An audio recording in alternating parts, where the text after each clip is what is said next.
per the range should be 1 to 65,535. In that range we have to give any value. That value should be matched on all these routers, then only it forms the neighbor relationship. So here I will use 100. Next, R1 router direct connected network is 200.200.200.0. next direct connected network is 85.120.72.0. so 85.120.72.0. enter. Next direct connected network is 103.100.200. 103.200.100.0.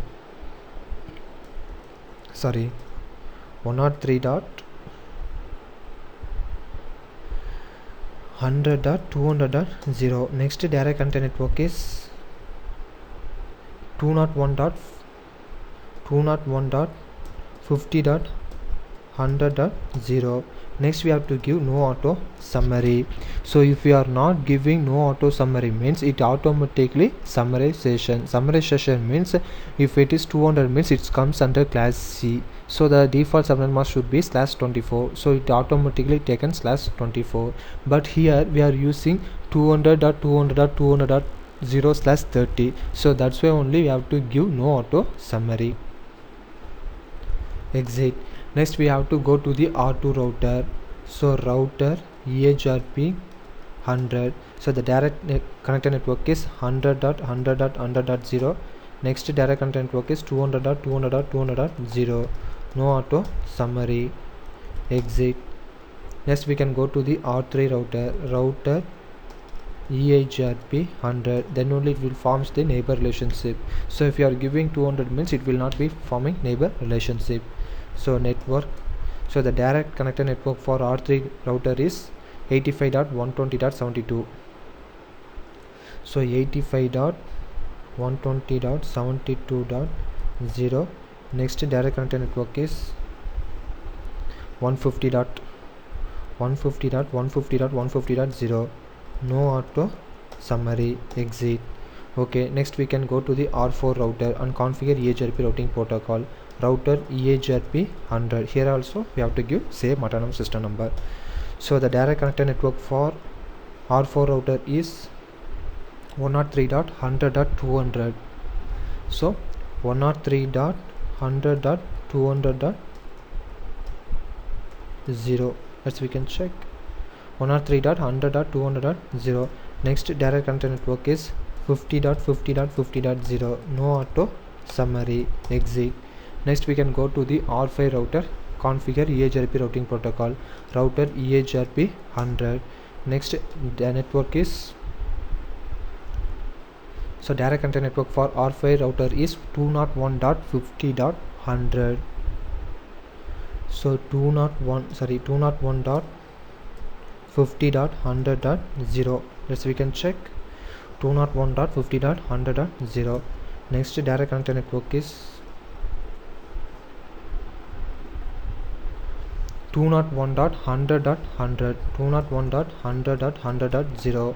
no auto summary to avoid the auto summarization. Next we can go to the R6 router and configure EHRP routing protocol. Router EHRP 100. direct connected network for R6 router is, first of all we have to write the LAN network 172.16.30.0. so 172.16.30.0. next direct connected network is 100.100.100.0. next direct connected network is 150.150.150.0. next direct connected network is 50.50.50.0. so 50.50.50.0. next direct connected network is 201.100.100.0. so 201.100.100.0. next we have to give no auto to summary. Exit. Okay, so now we can configure the EHRP routing protocol to all the router. So R1 router can learn 172.16.30.0 network, that is local network for R6 router, that can be learned R1 router through 4 possible ways. What are the ways? Means R1 to R2, then R2 to R6, we can reach this network. And another path is R1 to R3 and R3 to R6, we can reach this network. And another path is R1 to R4 and R4 to R6, we can reach this network. And another path is R1 to R5, R5 to R6, we can reach this network. So now we can calculate the metric calculation for R1 router to reach 172.16.30.0/24, that network. So if you are using EHRP routing protocol, by default in background itself it automatically calculate the metric calculation, but here I will calculate them manually and show it to you. So just I will open the notepad. So in this notepad, so first of all R1 router, so R1 router to R2 router, the path R1 to R2, next R2 to R6, we can reach the destination network. So the advertised distance is, so the network is 172.16.30.0/24. so the advertised distance, first of all we have to calculate the advertised distance. So I will take this path, that means R1 to R2, R2 to R6, we can reach this network. So first of all R1 to R2, R2 to R6, we have to calculate the metric calculation. So first of all we have to find out the advertised distance, next we have to find out the feasible distance. So the advertised distance means, so just we have to take this metric value, so R1 router to R2 router, so we have to leave this our own network, just consider R2, R2 to R6, then R6 to we can reach this network. So R2 to R6 means we have to consider this bandwidth and delay, so this bandwidth and delay you have to consider. Next R6 to this network through a fast Ethernet 0/0. So in this port the bandwidth and delay is 5000 and delay is 5000. So just first of all you have to find out the advertised distance. So just consider this bandwidth and delay, next this bandwidth and delay.